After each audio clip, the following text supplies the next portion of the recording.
Pario magazine, where I chat with individuals who have a desire to create. Today, I'm joined by an Australian actress who's set to star alongside Mark Wahlberg in the upcoming film Play Dirty by Shane Black. Welcome to Pario magazine, Saskia Archer. Hello, thank you for having me. My pleasure. Um, so, we're here today to chat about the journey through the world of acting. Before we dive into that, do you want to give our audience a little intro as to who Saskia is away from set? Oh, great question. So I grew up in Australia. I'm Australian, although I'm in New York at the moment. And I grew up very much like around the beaches, doing nippers and pretending to be a mermaid kind of energy. And I was very focused on that make believe world in my brain. I definitely learned to read the tides before I learned to read a book. And and that was kind of my upbringing. And I fell into acting, and it was something that happened far later down the track.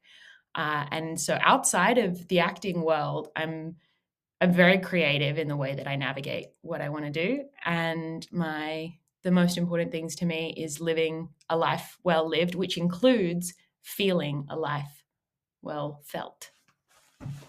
Yeah. So, you mentioned sort of kind of falling into acting. How did that passion for film and acting first develop? Well, I had a weird journey into acting in that I didn't understand what the industry and what the world had to offer. I only saw tiny little snippets through the limited media that we were allowed to watch. And it was, basically trailers for big blockbuster films. And I had this idea in my head that that's what Hollywood and that's what the film industry was. And that was it. It was kind of action movies that you see a trailer for.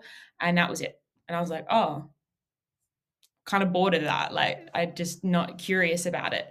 But I did find that as I consumed more TV, slowly as I got older, I was really interested in like, I was like, why is the character doing that? And why do they?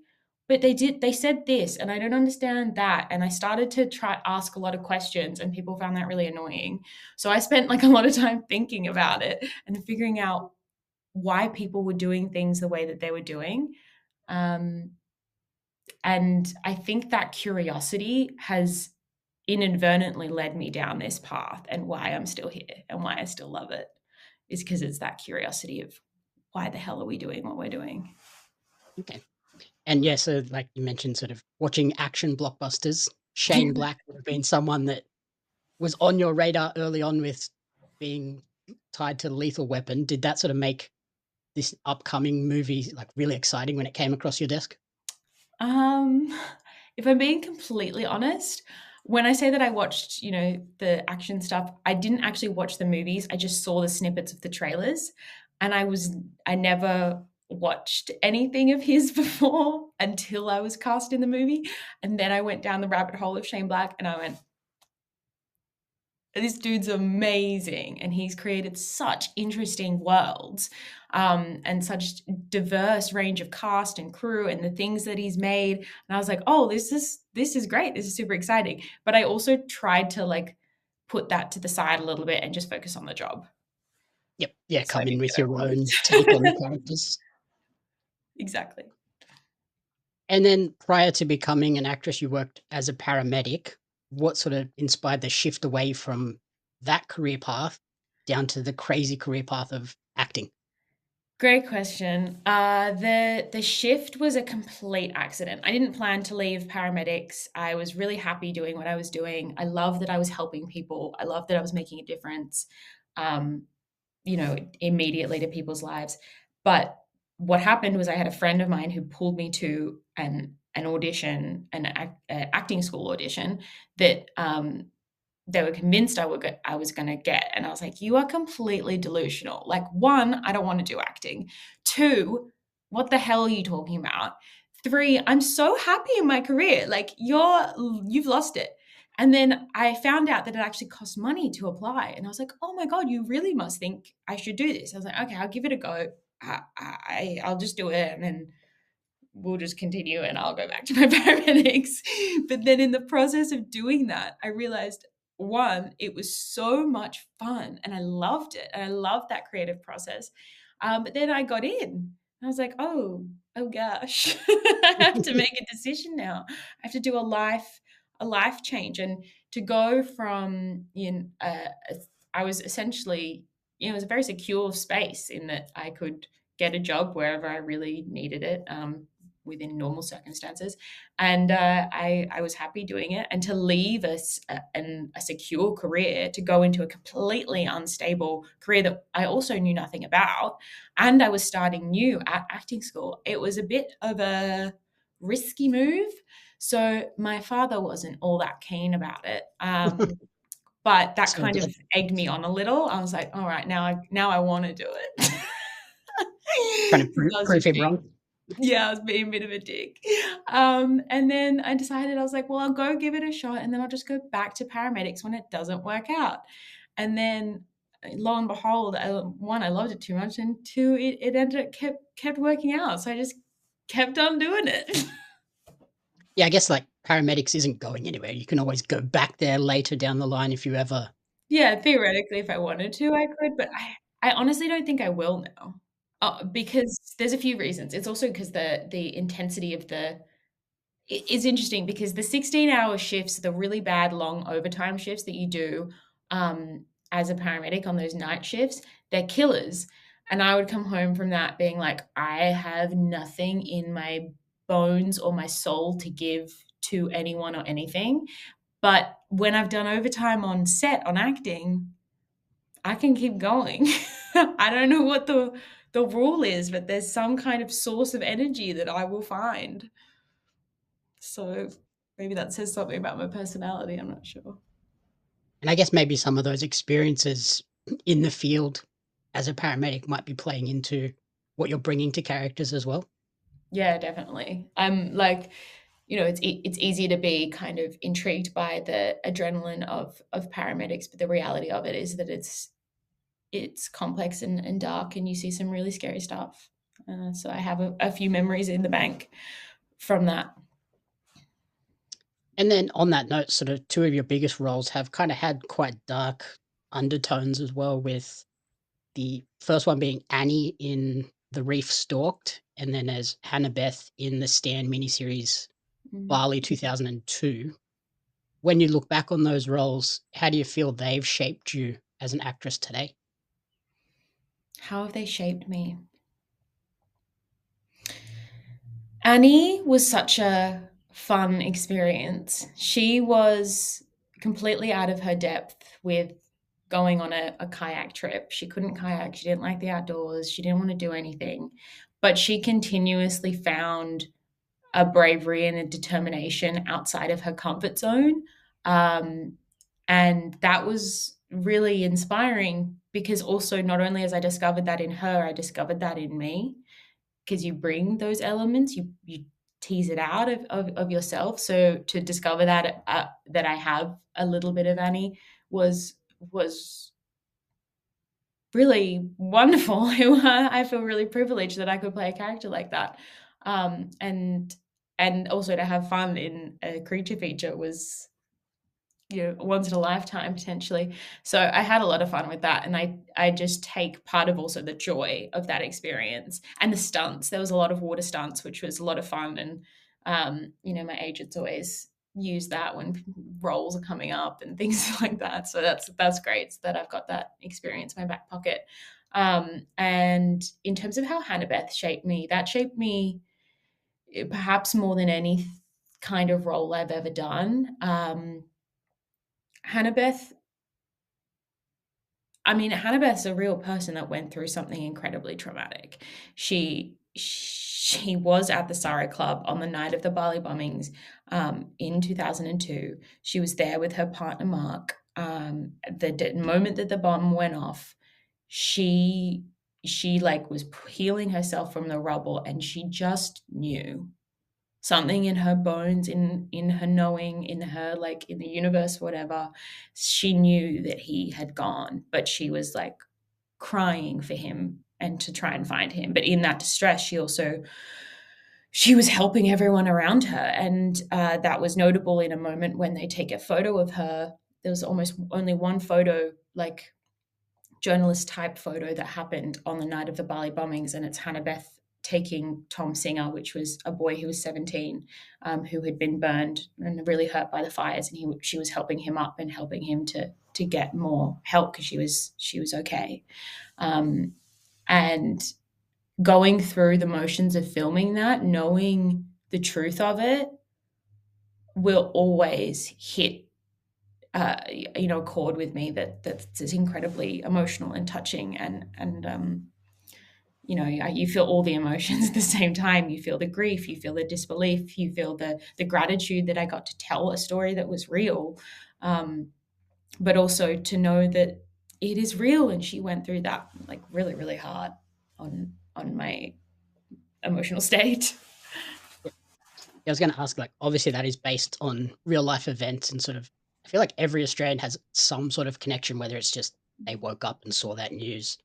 I personally had a best friend who was supposed to be at the Sari Club, but was Wow. delayed because his mum took too long to get ready, so they weren't there, thankfully. Oh my Um, God. did that sort of sense of this being having such a close connection to Australia sort of put a bit more pressure on that role as well, knowing that it is someone's real story? Yeah, I think the gravity of taking a world event that had so much terror and fear and grief linked to it, and to be bringing myself to that and part of that story, there's a huge amount of pressure. However, there was nothing more scary in my mind than what Hannah Beth was going to think of her own Mhm. story, because that was my only job. I wasn't the director, I wasn't the producer, I wasn't trying to tell the overarching story. I kept focusing on, I was like, I am one piece of the puzzle, I'm just going to focus on my piece. And I was like, but I really want to nail this piece, because this isn't just a character that I jump in on set and I walk off and it's done. I'm like, this is her story, this is her life, and this is her history, and it will remain her history. So I felt the pressure to do that and to do that well. However, she was lovely. She was amazing. I spoke to her on the phone a few times and she was absolutely delightful. She was encouraging. She's just one of the best people on this planet, no question. Did you speak to her after the show came out as No, well? before. So luckily, the producers put me in touch as soon as I got cast. They said if I wanted to contact her, I could. And I was like, yes, please. And then I got on the phone and I was so nervous. I could almost feel like, my stomach in my throat, like, good morning, Annabeth. And I'm like, I just come from like a costume fitting and I'm walking around the car park being like, it's Annabeth. And I'm like, this is really her. I've never been starstruck like I was then. And talking to her on the phone was incredible, because you get to hear the nuance in which she communicates, and like the pace and the melody, and there's like something that you can't really pinpoint from scripts, and from the book she wrote a really great book that I would recommend called Shockwaves. I read that back to front, but also speaking to her on the phone was, yeah, really a real privilege. So I got to do that leading up to playing her in the series. And obviously she liked it. She didn't ring you and go, "Oh, you ruined my whole life and No. ruined the story." So was that No, like a bit she of a was confidence great. I boost? think she texted me afterwards as well. Yeah, she was great and she was so supportive. If I did mess up and there was something she was unhappy with, she didn't tell me. So we'll never know. And then on the other breakout role as Annie in The Reef Stalked, you mentioned sort of growing up in the ocean, loving the ocean. Did that movie change how you view the ocean now? No, not at all. In terms of sharks, because it's a shark movie, spoiler alert, there was a shark on set. Like, obviously, we had the fake sharks, but there was a real shark one day that came through when we were on location, and it was just a reefy. And I don't know what it is. I don't know if it's an Australian thing or because I grew up in the ocean. I don't care about sharks. They don't scare Mhm. me. Maybe I'd feel different if I was in the face of a big one, but every time I've seen them, I've been like, ah, ah. Like Yeah, in the way it's that kind you of just see a dog. instinctual. You're like, Yeah, is it a good one? Yeah, it's fine. yeah. That's their domain, so if they're there, okay. Yeah, and I also think, like, it was interesting when I was casting it, because I was like, "Oh, I'm not scared of sharks. What am I gonna How am I going to pretend I am? And then I was like, oh, duh, I'm terrified, delusionally so, of crocodiles because those beasts can get you on land and in water. And they'll do the Yep. death roll, and they're very smart. These prehistoric creatures know how to kill. So I was like, every time I had to think about a shark, I just dropped in a crocodile, and I was terrified. Brilliant. Did you watch sort of any like shark movies to prepare for that as well? I watched the original Reef, and that was fun. It was more so to understand the medium of a creature feature and like what it is in that world because it was new to me as well. I'd never seen a shark movie. Maybe I'd seen part of Jaws. Like really was an experience. I also watched Sharknado. Good choice. The wrong one to watch. But I didn't know that until, well, you figure it out pretty quickly. 10 minutes in, I was like, oh, okay. This is not for I don't researching think this is for. going to help me. No, not at all. But it's such a fun movie for anyone who's seen Sharknado, and if you don't take it too seriously, it's very fun.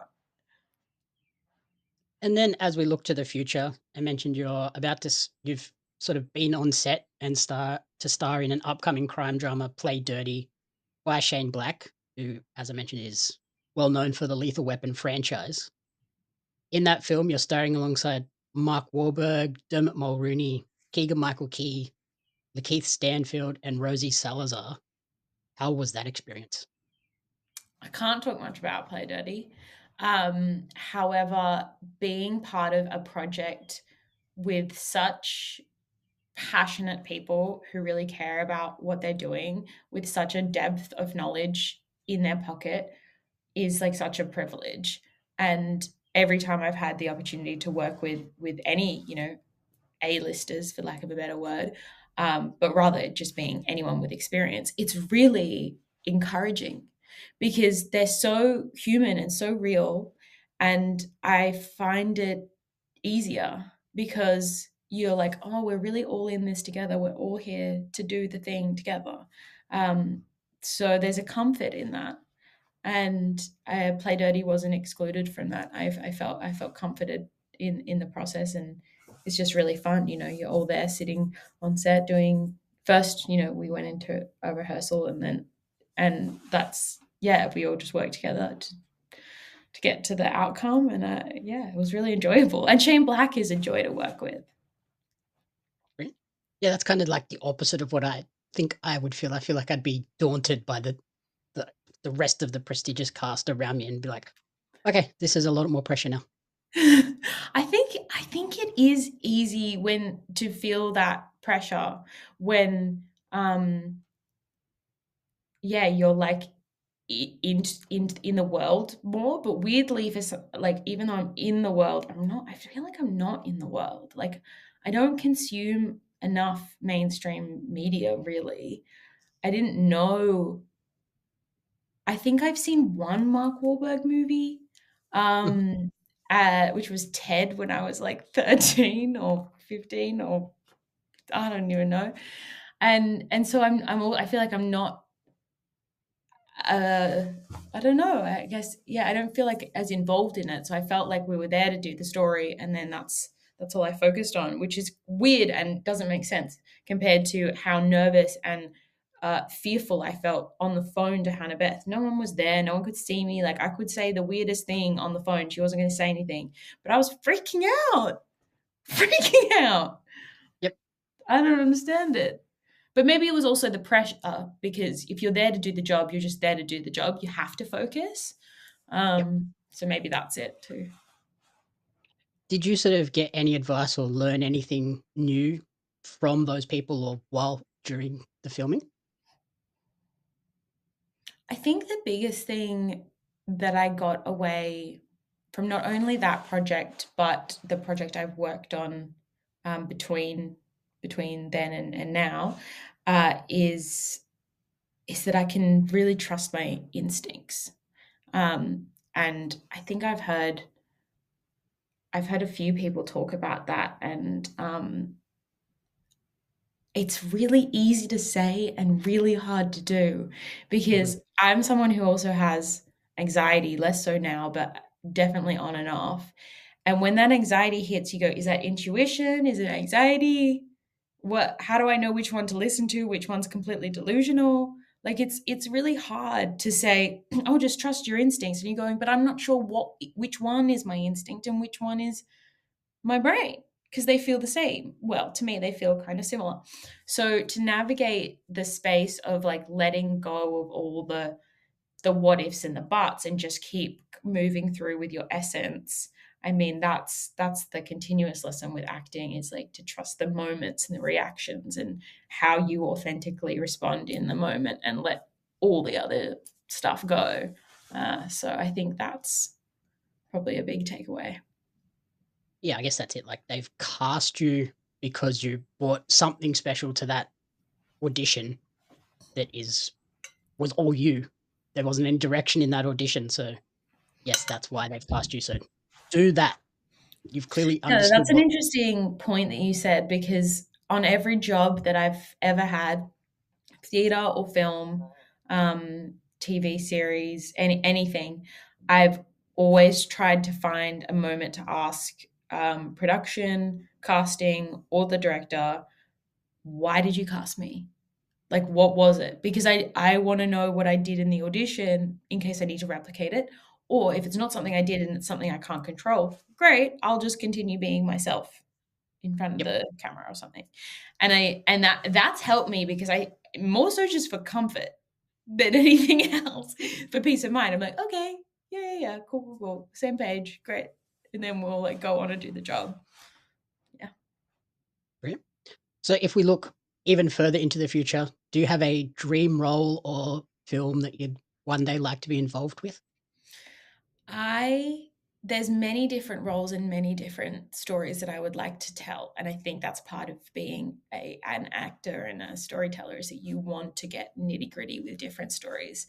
I would love to explore any female character with the director Andrea Arnold, because she navigates the feminine uh, angst, for lack of a better word, in a really interesting way. And the way it polarizes and compounds, I found in every movie that I've seen of hers, which is pretty much all of them, that it's really relatable and it's very human. And rarely have I seen that kind of thread of humanity in other works. So anything with her, I would be thrilled to do. But at the same time, I would also love to do a period piece that's, of the energy of, atonement. And then I would love to do more of an interesting kind of complex biopic type story, about an Hollywood actor would be really interesting for me. Like Charlize Theron's story is really interesting. Sharon Stone's story is really interesting. I would love to be a part of either of those stories ever, if they ever get told. Um, Also, Akatar series, when that gets made, I will take any role in that just to be a part of such a complex, interesting story. And it will get made, because that's what we're manifesting.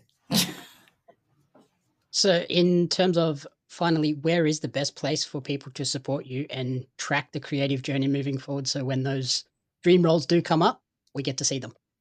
I think the best place, and the place that I'm, getting better at publicity world, is Instagram, which is Saskia Archer. No dots, no underscores. Luckily, I think I'm the only one, the only Saskia Archer. Awesome. Alrighty. Thank you so much for taking the time to chat with me and good luck with everything. And we'll be checking Thank you out so Full much. Dirty And thank you for releases. taking the time. My pleasure.